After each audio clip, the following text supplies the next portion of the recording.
Okay, welcome everybody. Thank you for joining me. I am Dr. Annette Feravich from Healthy Mind, Body, Spirits. And as you know, you can find me on the internet at www.healthymindbodyspirit.net. And this is my first interview. So I'm so excited.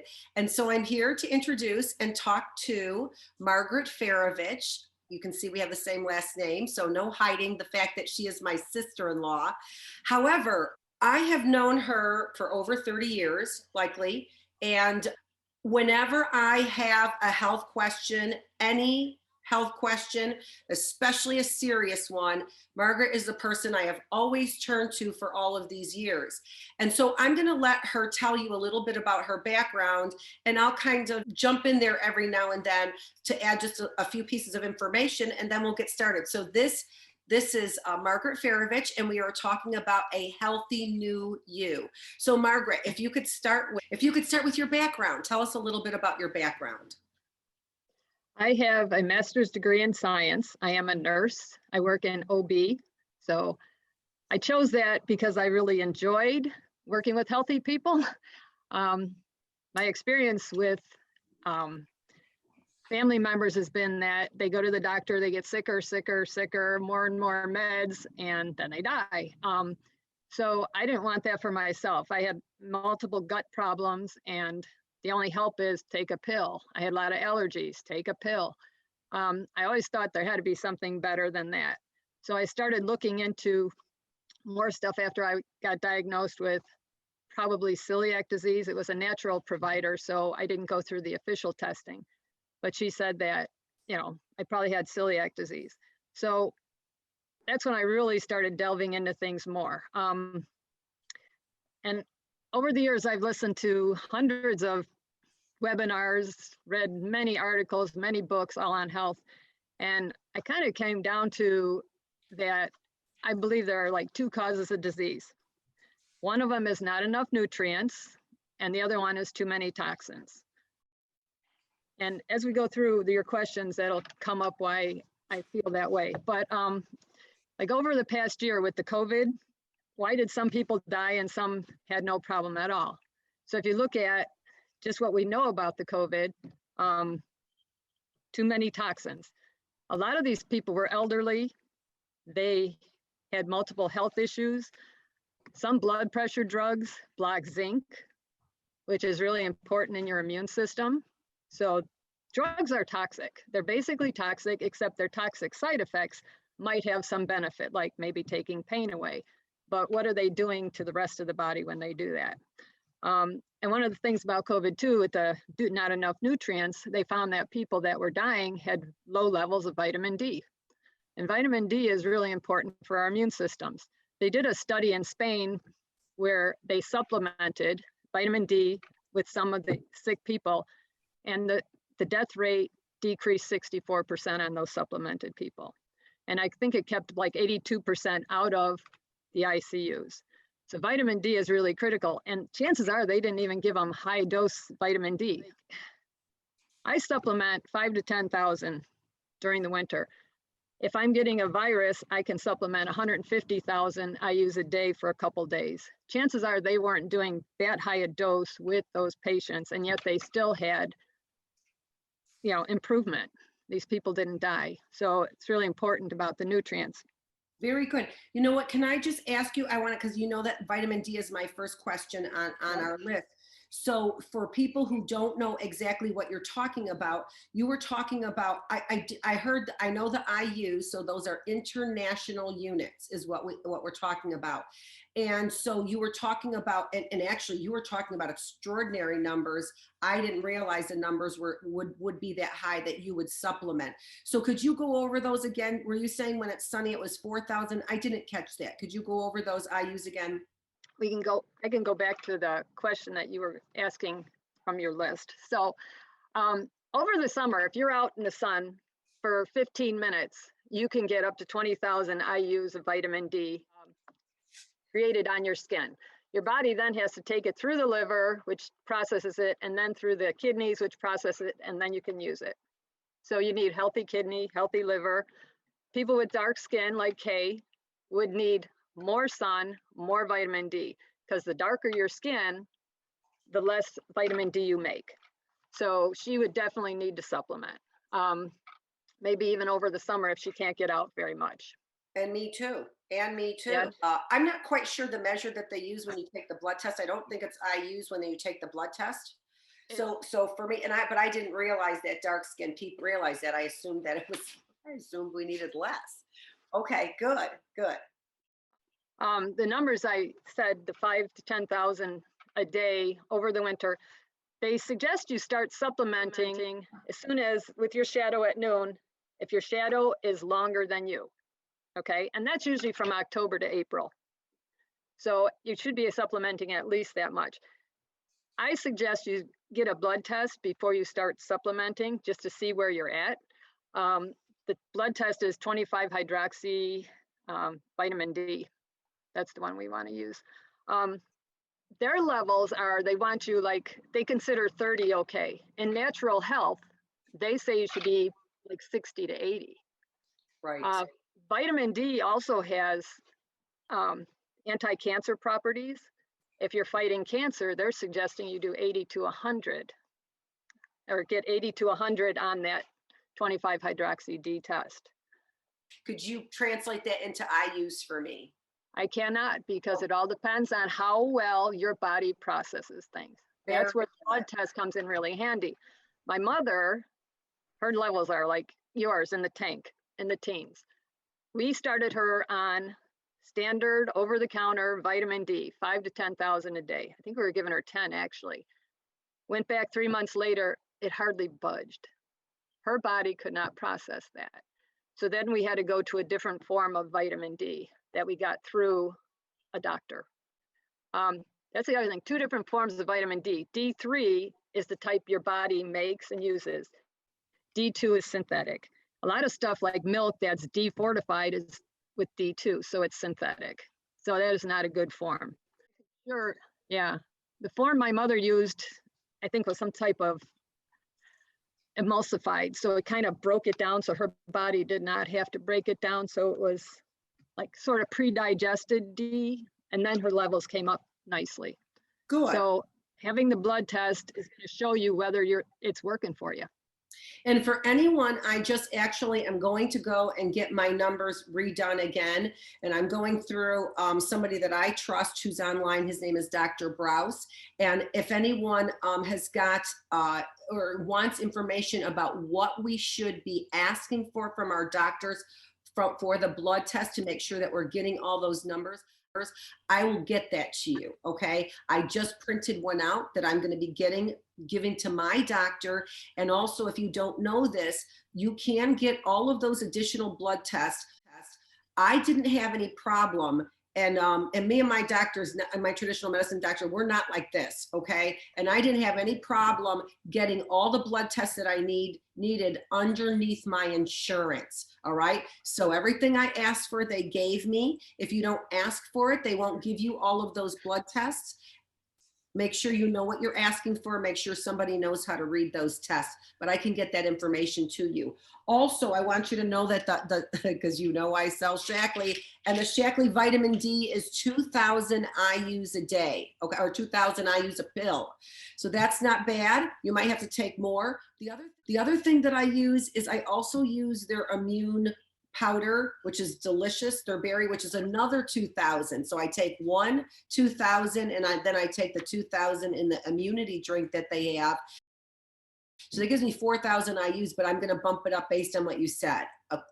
Actually, I am. I'm doing that in the winter time, and I realize I should probably be doing more than that in the winter, and maybe 2,000 in the summertime. Are you ready for the next question? Well, I was just going to say, there are some food sources of vitamin D also, because animals make vitamin D. So you can get vitamin D in egg yolk, fatty fish, liver. Not everybody likes liver, but good source of D, and grass-fed dairy like cheese and butter. So, I'm going to go, if you don't mind, I'm going to go with the fatty fish for just a minute. I've been noticing that I've been having problems, I think, with fish. Is there anything that we could do with the omega-3s outside of fish? There are food-based omega-3s. One weed I know of purslane, grows in your garden when you don't want it to, but it's a healthy source of vitamin D. I didn't have that on the list, folks. That's not on the list. And so Margaret does not have a ready answer for that question. Okay, good. Thank you for that. I will say this though, because actually I'm a little bit excited about it. Shaklee has come out with the vegan omega-3. So I'm going to see what that's about, because I actually quit taking the regular omega-3 because I noticed a few things that was bothering me with. And so I'm anxious to try that vegan one. So that's kind of interesting. Okay. Anything else on that, Margaret? I think that's all I had on the D. Okay. I could tell you just that vitamin D helps the immune system, helps prohibit cancer, helps your body break down old cells so that it can rebuild new, prevents cognitive decline, helps with chronic fatigue, helps with bone health. A lot of people think it's only calcium for bones, but vitamin D is important for building bones, helps with anxiety, depression, helps with joint pain, helps with sleep, apnea, and could help prevent endometriosis and PCOS, polycystic ovarian syndrome. Thank you so much. Thank you so much. And actually, if you are feeling down and blue, especially because of this isolation, start with vitamin D. I would start with vitamin D because, just like Margaret is saying, so many of your other nutrients are not able to be absorbed if you don't have the vitamin D. So you might be doing C, you might be doing B, but you may not be getting it absorbed without the D. So if you're feeling blue and depressed, and you can hear the numbers, how you have to boost that up. So if you're supplementing it, it's not going to harm you to be taking those large numbers like Margaret is talking about. Thing with if you have the virus and you're going to take 150,000 IUs, it's only for about 3 days. And then you would back down to normal. It's Very just good. to knock that virus out. And when you're taking higher doses, follow up and make sure what your levels are. So very good. Thank you. Okay. One of my things has always been, for example, like Italian sausage. I have a hard time with pork. So I want to know, when I have those times that I have something like that, and then you also know that I'm also going to ask because people like bread as well. So those two things I'm wondering about. How about if I just occasionally have a delicious thing that I love, but I know it's bad for me? Is there something that I can do about that? I'm not going to be, extreme about it. I'm going to be really conscious about it. But what can I do after I decide to have that Italian sausage? okay, even before you eat the Italian sausage, one thing to think about, you eat what you ate. So if you're using pork and sausage from a big ag farm, mass produced, they're probably on antibiotics. They're probably getting fed toxic food because that's how they raise it. Right. So you might want to try an organic pastured pig and see if that does the same thing for you. Very good. If your problem is indigestion, there are digestive enzymes that can help. If it's the fatty part, there's something called ox bile. And some digestive enzymes have, they're like amylase, protease, and lipase. So the lipase part breaks fat down. So if the fat is the problem, the digestive enzyme, the lipase, could help. So some kind of enzyme might help. If you're eating stuff that you know is wrong for you, try to get around it. I know, I love bacon too. Luckily, it doesn't bother me. And honestly, you know what? If I could just stop it doesn't bother my stomach as it makes it upset. I think that, and you've talked about, you mentioned this with the toxins, and maybe people don't know this, that pigs do not have pores, which means that they cannot sweat out their toxins. And that's one of the reasons why people are careful about eating pork. Many religious people or other people are careful about eating pork. It's because it is a toxic animal. But that's great advice. If I could find something that's organic, then there's not going to be so many toxins that pig has to sweat out. Correct. Good. Okay, what about the bread? The problem with bread in general is how it's raised. Ancient wheat used to be like 3 feet tall. Right now it's about 3 or about 18 inches tall. When they go to, so they've done a lot of things to change the plant itself. So, and then in order to harvest it quicker, they spray it with glyphosate, which is Roundup herbicide. Back in the 1950s, it was patented as an antibiotic. So they're going to spray all your crops, basically the grains, the soy, and they do potatoes too. So they're spraying these things. Some of the residue will remain on that plant or on that seed or potato. Then it's ground up and you're getting it. So you're getting basically antibiotics every time you eat bread, unless you go organic. A lot of people have trouble with wheat. It's just grains are harder to digest. So there's a lot of problem with that. I have seen supplements that supposedly help you break down gluten.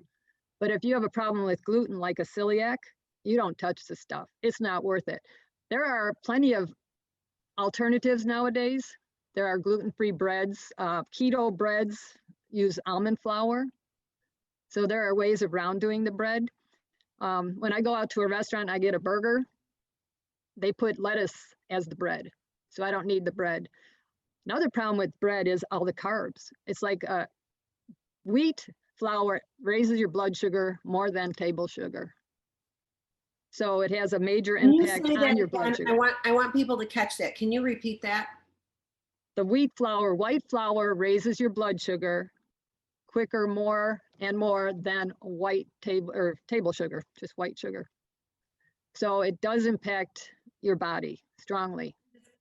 And then I'm not sure if it was the next question, but maybe let's talk about, because I stuck that dairy one in on you, was the next one. But can we go into insulin resistance, since you were just talking about that, raising the blood sugar with white flour? Okay, you had mentioned talking about diabetes. So people need to know what type of diabetes, what types there are out there. Type 1 is autoimmune. Your body has gone after the insulin producing cells in your pancreas and destroyed them. Your body does not make insulin. Those people need insulin. They need to inject insulin. The way the body went after the pancreas cells, they call them molecular mimicry. The cells look similar to something that they're trying to attack. Maybe it was something in a food or a toxin that looks similar to those cells. So that's usually how autoimmunity works. Something similar the body goes after. So if you can remove the offender, it knocks those antibodies down. But once you've destroyed your insulin cells, I haven't heard of anybody getting them back. Before 1920, they were using a ketogenic diet for diabetics to extend their life. Otherwise, your sugar's high, you're dead in no time flat. What does that mean? What does that mean, that diet? What is that diet? The diet is very low carb. Okay. So that your body starts burning ketones or fat for energy as opposed to sugar.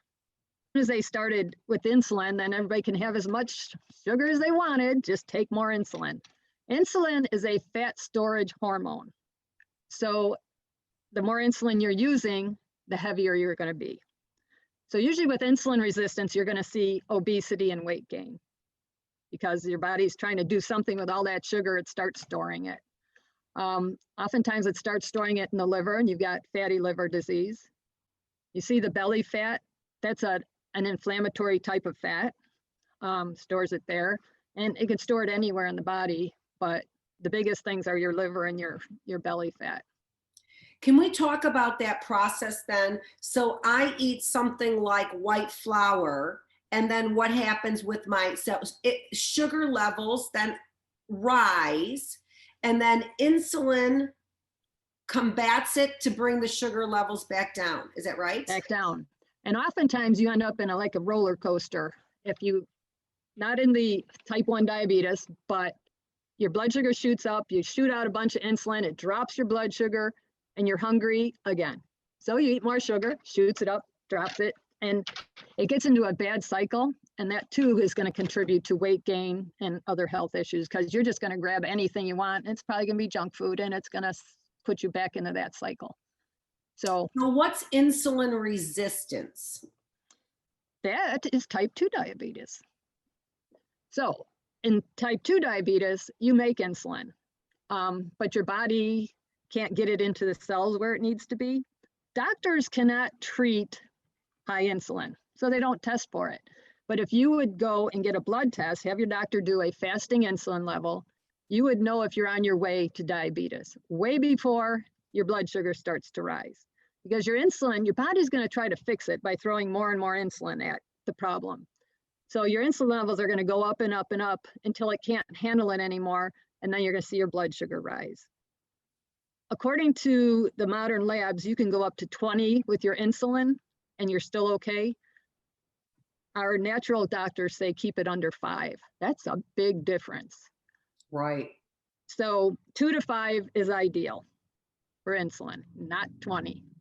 So with insulin resistance. In that blood test, what do you know exactly what I would be asking for in that blood test? Is it an insulin panel? Is it a sugar panel? What do I ask for? Do you know? Fasting insulin level. There we go. You said that. So insulin resistance is caused by poor diet. Besides the sugar, the fats you're eating are going to affect your absorption of insulin into the cell. So if you're eating a lot of omega-6, which are those crappy, like corn oil, soybean oil, canola oil, stuff like that, is going to replace the omega-3s on your cells, and that's what your body needs. To get the insulin through, it'll go through easily with omega-3. Omega-6 is more like a door. So we need to get those omega-3s up with your fish oil, but mostly don't put the bad stuff in, which is kind of what I keep pushing. Healthy diet, don't put the bad stuff in. So you avoid your omega-6s. And that would really help. The doctors tend to throw a lot of stuff at it. You know, you got your metformin, your glucophage. They're always trying to throw something to get your body either to put out more insulin, or they're trying to convince the cell to open up and let something in. But it's all bad. You're not fixing what the problem is. The problem is your body is overwhelmed with all the sugar and junk you're putting into it. And one thing about sugar too, 1 gram of sugar, it takes 53 grams of magnesium to process it. And that's just magnesium. What other nutrients is it taking to process? So sugar is an anti-nutrient. It gives you nothing and it takes good things away from you. So that's another good reason to avoid it. Good. Very good. You wanted to talk about type 3 diabetes too, right? I was going to get there. Good. Okay. I don't want to go ahead. Just aside, to fix the insulin resistance, you got to avoid the stuff that's going to shoot the sugar up. So that's no grains, no sugar. You really need to avoid junk food and omega-6s. The paleo diet is probably the best, because that avoids all that kind of stuff. So if you need just a name for a diet to look into paleo. That's your hunter-gatherer. It's going to be a lot of vegetables, seeds, fruits, nuts, meat, and avoiding the junk. Will you take a break right there just for one moment? I also want to tell everyone who's listening that Margaret is, and she didn't say this up front, but Margaret, or clearly, whether or not she's talking about pharmaceuticals or supplements, Margaret has always believed that you can get what you need from your food and from your diet. She also is able to, because she lives in the country, so she's also able to, I guess you kind of farm, don't you? We grow a lot of our own stuff, animals, etc. Even animals, exactly. So she believes, and if you're a believer in that, Margaret would know how to do that. Because I'm not going to, farm, and I'm not going to, I don't garden to that extent. Actually, I don't garden at all. Stuart's the gardener. I'm gonna supplement is what I'm gonna do. So, but but she is a believer that you can do it with food and you don't need supplements. So that's the first place Margaret's always gonna tell you to go, which is great. Okay, on to type 3 then. That's something I've just heard recently from a lot of my natural health people. They're saying that type 3 diabetes is Alzheimer's. We have an explosion of Alzheimer's. 1 in 2 over the age of 85 has Alzheimer's or some kind of dementia. That's pretty scary. Right. It's going to suck up a lot of healthcare dollars, and it's going to damage a lot of families. It's hard taking care of people like that, trying to keep them at home. So, avoiding sugar can prevent you from getting Alzheimer's. So something really to think about. What you're doing today is going to affect you 20 years down the line. That's what they're saying about Alzheimer's, that it's a slow thing. You forgot where your keys are, and then you forgot something else. And before you know it, you're forgetting more and more. Over 20 years before you know it, you're diagnosed with Alzheimer's or dementia. Right. But also another thing I would like to say on the heels of that, for me being and also mental health as well, is that we also, my dad is always worried about what he's forgetting. And now because he's of that age, he's worried that it's something grand, right? That it's something great. And I also want to caution people about that as well. I forget a lot of things. There are things that I forget a lot of times, and I'm okay with that because you know what? I can juggle a whole lot of things as well. One of the things that I've heard about Alzheimer's is that it's not necessarily, and certainly starts this way, where are my keys may start that way, right? Especially when your keys are always on the same hook all the time, right?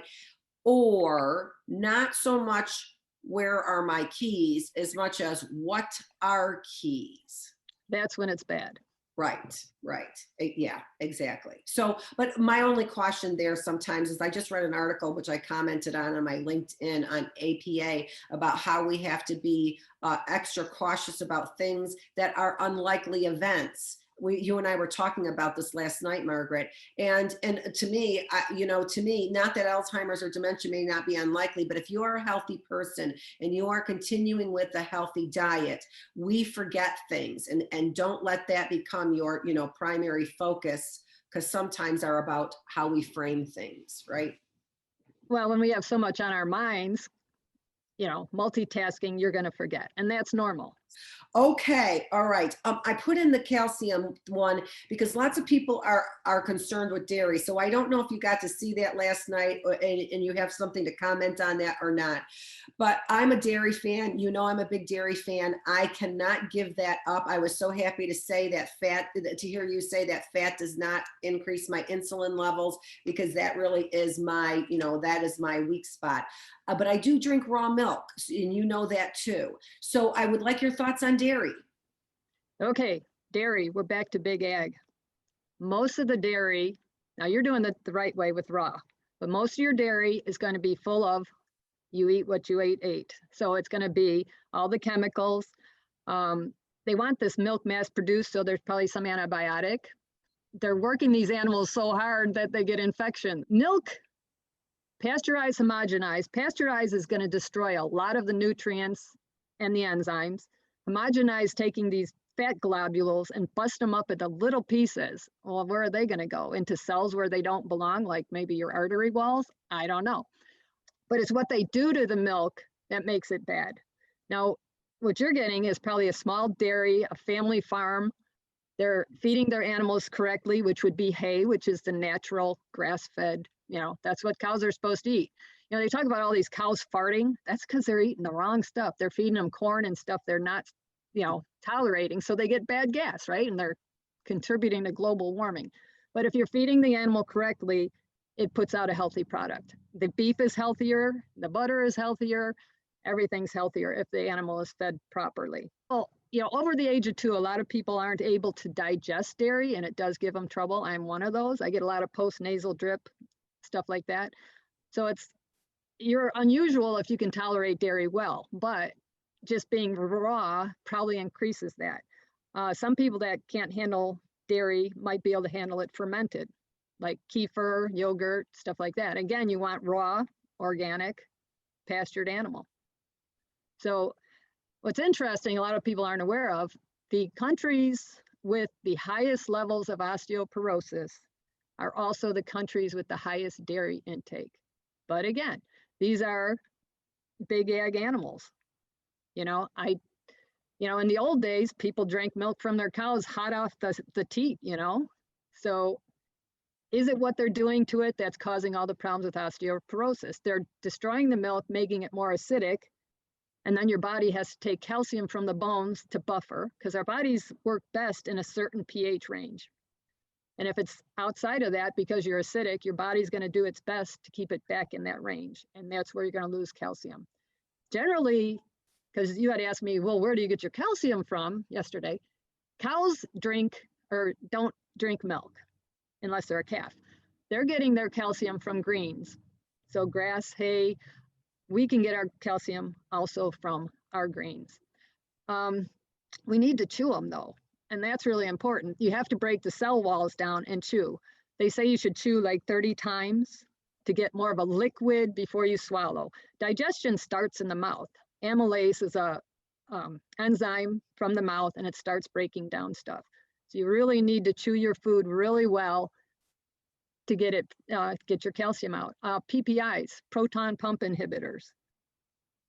You know, people are, oh, they got acid stomach. A lot of times the acid is really not because you don't have, or not that you have too much, but you have too little. Right. If you have too little stomach acid, you're going to run into a problem of not absorbing your nutrients, especially your minerals. You need stomach acid to absorb calcium, magnesium, iron. Your minerals need stomach acid. So you got these people throwing a PPI down their throats regularly, like every day. They're going to end up with terrible osteoporosis in the end, probably anemia. So here again, your drugs are toxic. You know, there's got to be ways. A lot of people that end up with heartburn, it's because of what they're eating. It doesn't agree with them, or they, you know, their gut is slow. Maybe enzymes would help with that. I take a calcium supplement. And one of the things I noticed, I just want to put this little PS in there, is one of the things that I noticed is some of those things that the bone spurs that I have, that the same kind of thing, the irony of what you're saying is that people are drinking milk and getting osteoporosis.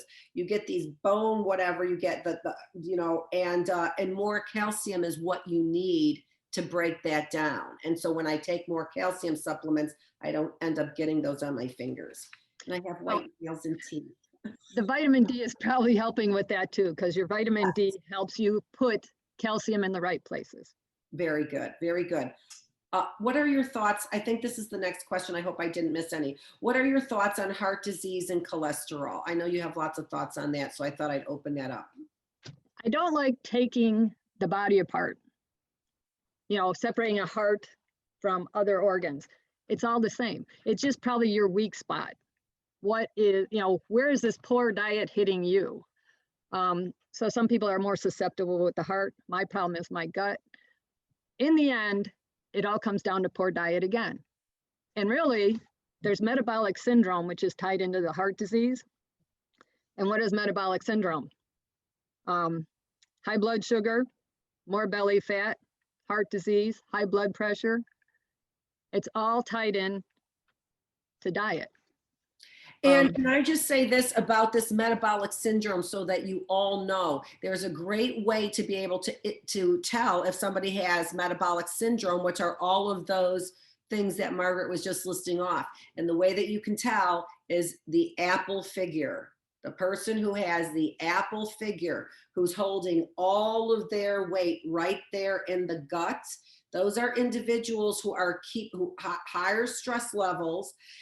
What you're doing is you're keeping your resources right there, ready to be able to be used. So your body is always on this heightened alert with resources ready, whether or not you need them. How can we tell? Because they're right there in your belly, right there.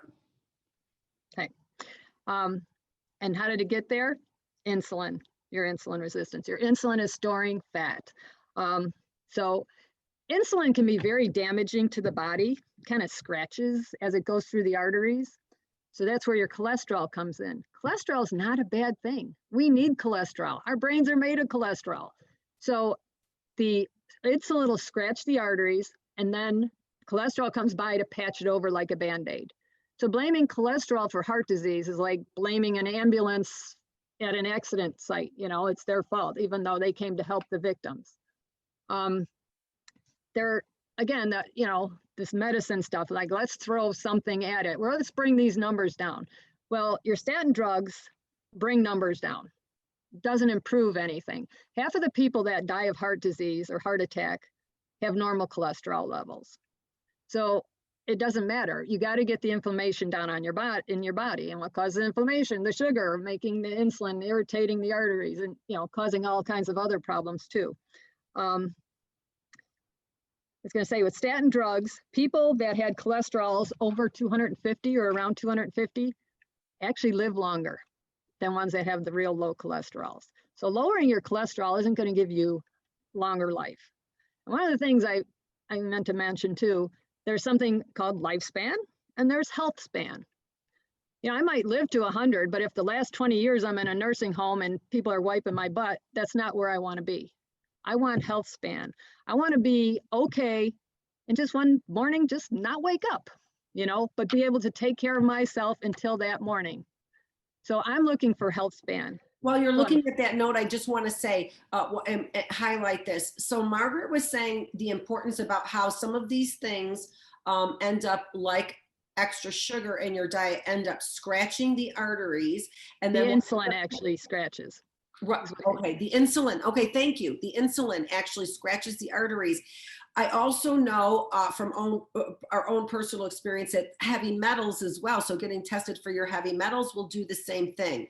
And this is very important what she is saying, because what this is ending up doing is damaging the interior. You can see when she's saying it's scratching, you can see what she's saying. It's scratching the interior of the artery, which means that the cholesterol or plaque is coming then to repair that area. It's doing what it's supposed to do, repair it. But now we've got with the closing of the arteries then is what we end up doing, right? Am I getting all that right?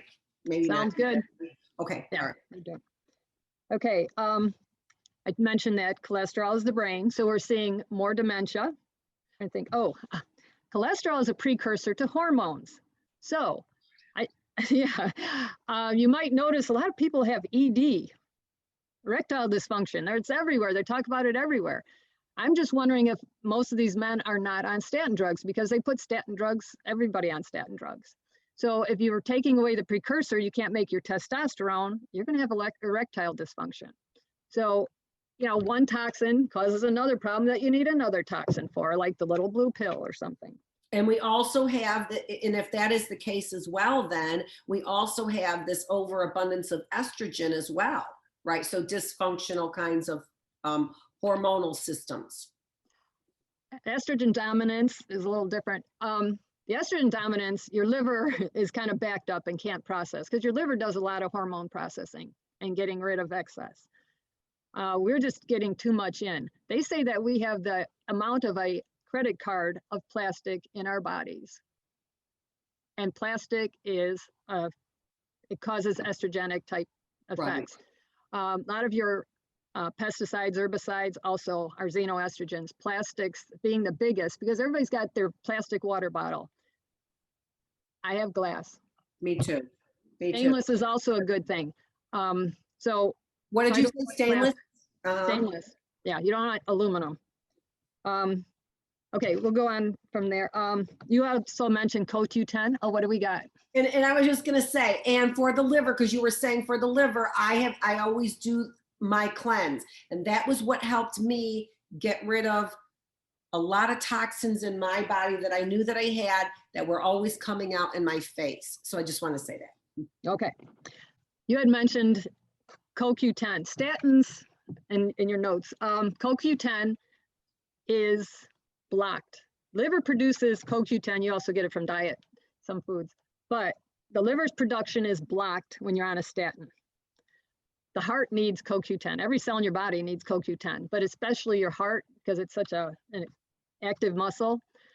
Without the CoQ10, you end up in heart failure. So you're giving somebody a statin drug to stop heart disease, and you're causing heart failure. It's kind of insane. Right. And didn't you also say that 50% of people who have heart attacks don't have high cholesterol? Is that what you said? Something yes. like that? So yeah, so not the problem. Not the problem. They're not fixing the problem. Another thing, interesting, statins cause diabetes in a lot of people. Increases your chance of diabetes. Another toxin, toxic effect. The other thing they don't tell you when they put you on it, there's something called numbers needed to treat. Have you ever heard of NNT? No, I have not. You have to treat 100 people to save one person from heart disease, supposedly with a statin. So your numbers needed to treat, you need to treat 100 to save one. And it's just a numbers game. It's just a numbers game. So Yeah. just some foods that have CoQ10 would be pastured chicken and beef, organ meats, heart, kidney, liver, fish, dairy. There you go for your dairy. Avocado, grapefruit, strawberries, apples, broccoli, cauliflower, sweet potato, nuts, seeds, and extra virgin olive oil. So all healthy diet foods, all good things to put in your diet. And on that note then, Margaret, we wanted to talk just a little bit about organic. So should I be buying, is it worth it to be buying organic then? Is that really going to make a difference in my diet? Organic can definitely make a difference in your diet because you're decreasing toxic load. They did a study, I think it was in Sweden, where they took a family and tested urine. The urine's, your bladder or your kidneys put out water-soluble toxins. So they were looking at toxins in urine, and then they put this family on totally organic diet. 2 weeks later, they had very little to no toxins in their urine. So you can clear a lot of stuff out. If you have a healthy healthy liver and kidneys, you can clear a lot of stuff out and get healthy just by going organic. However, I do realize it does cost more, and that is partly because we subsidize big ag. We don't subsidize the little guy, the organic farmer. If you can go to a farmer's market and buy their stuff, you're getting a much better deal, really. Nutrient value-wise, organic food has better nutrients, especially your small farm guy. A lot of them do regenerative farming, where they're using animal waste as fertilizer. That is decreasing global warming, because as soon as you start big ag and all this plowing and stuff, it releases CO2. So you're saving the planet by eating organic. Food is more nutritious. I find that when I eat more nutritious food, I eat less. So that can save you money. So you may be paying a little more up front, but in the end, it's going to cost the same or maybe even less because you're not eating as much. There's a group out there called Environmental Working Group, EWG.org. Every year they put out a clean 15 and a dirty dozen. So if you have to limit what you're buying organic, look at their dirty dozen and make sure those are going to be what you're buying organic. I can shoot through those real quick. The dirty dozen are strawberries, spinach, kale, nectarines, peaches, apples, grapes, cherries, pears, tomatoes, celery, potatoes, and hot peppers. So and those you are can see this because you said it's easier for the stuff to get because they have softer skins, basically. a lot of it. The apples are just sprayed with a lot of different chemicals. And again, if you got a local farmer, the ones over by me here grow for Gerber. So they use a lot less chemicals on their stuff, and they use pheromones. So they're using bug hormones to attract the bugs to their traps as opposed to eating their fruit. They say apples should be organic, but if you can't afford that, if you go local and you can look at the farmer and say, what are you doing with your apples? And you know they're not spraying a lot on there, that would be your best, your second best choice. Very good. Margaret, we have a few more minutes. I would like to end with the autoimmune diseases that we see such a rise in. If you don't mind, can I end there? Now you were talking thyroid. Is that the autoimmune you were thinking? Let's do that, and then we'll see if we roll into that autoimmune at all. Okay, explosion of Hashimoto's. Part of that, again, you're going to diet in that what you're eating is damaging your gut. It makes it have leaky gut. The leaky gut, there's something called molecular mimicry, where something looks similar to the body. So the thyroid cell looks very similar to a gluten cell. So people with Hashimoto's really need to get off the gluten. If you get your gluten out of your diet, you're not making those antibodies to attack the gluten, your body will not attack your thyroid. Another reason that Hashimoto's is exploding, it's partly the water. We're drinking city water with chlorine and fluoride. Good. They knock iodine off the thyroid. Thyroid needs iodine to function. Another thing we see in our diet that could affect is white flour is brominated. Bromine also knocks iodine off the thyroid. So just taking those items out of your diet, the chlorine in the drinking water. Filter your water, get the chlorine out. There are different filters, reverse osmosis and distilled take everything out. With those, I put like a pinch of sea salt back just to get some minerals back. There are gravity fed filters like Alexa Pure, Pro Pure, Berkey. They only take toxins out so that you can drink straight. I would say everybody should be filtering water. They should not be drinking tap water at all. And even with a shower, you're showering and you got chlorine and fluoride being vaporized. So you're inhaling that stuff too. Our skin absorbs stuff. We know that because they have nicotine patches. So you've got this all hitting you too. And there are filters you could put on your shower head to get the chlorine and fluoride out of what's hitting your body too. Get the bad stuff, the toxic stuff out. Give your body iodine supplement, kelp, seaweed, stuff like that. There is iodoral as a supplement, but I think you go natural, slow with kelp and natural things better. And hopefully that over time will start knocking those bad things off of your thyroid, replacing them with iodine and giving you better, function in your thyroid. I am doing the Celtic Sea Salt. Tell me, does it have iodine in it or not? I heard it was good for us, but I don't know if it has iodine in it. The sea salts, they say, are not a good source of iodine. Okay.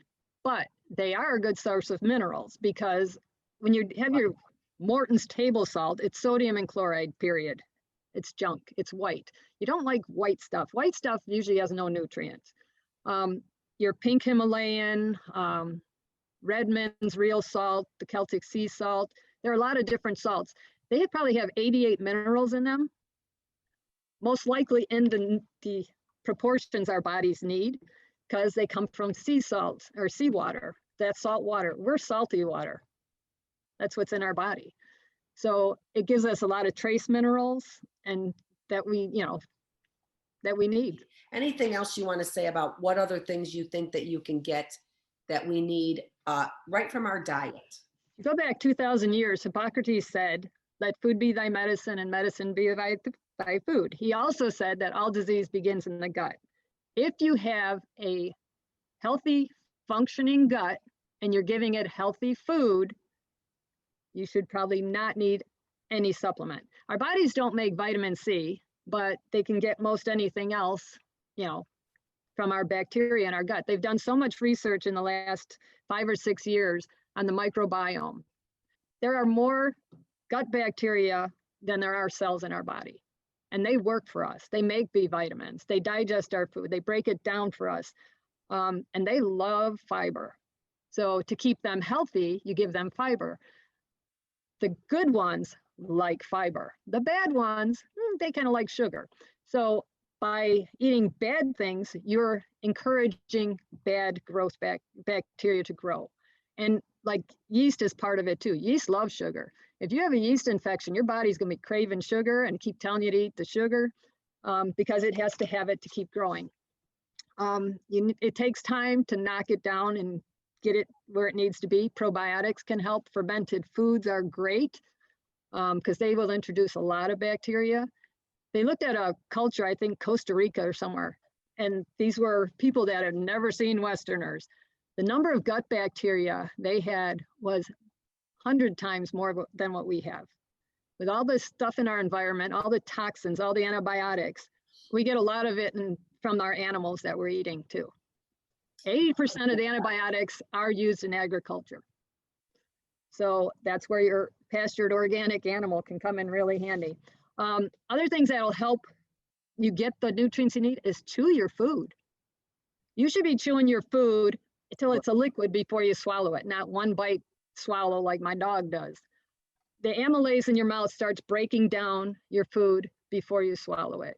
So chewing is incredibly important. One doctor I read said that if you made a smoothie, as opposed to eating a salad, turn it into a smoothie, chewing your salad would give you about 30% of the nutrients, throwing it in the blender, 80%. So breaking that food down so it can be processed is really critical. So if you want to increase your nutrients, blenderize your salad. Very good. You also said making sure that we have enough fluids, but you also mentioned not to have too much while we're actually eating our meal. Right. Your stomach acid is pretty acidic. It's a 2 on the pH scale. That's really low. Our bodies are 7.4. So when you start throwing 7.0 liquid into your stomach, you're going to be diluting your 2 pH to where it's not digesting stuff.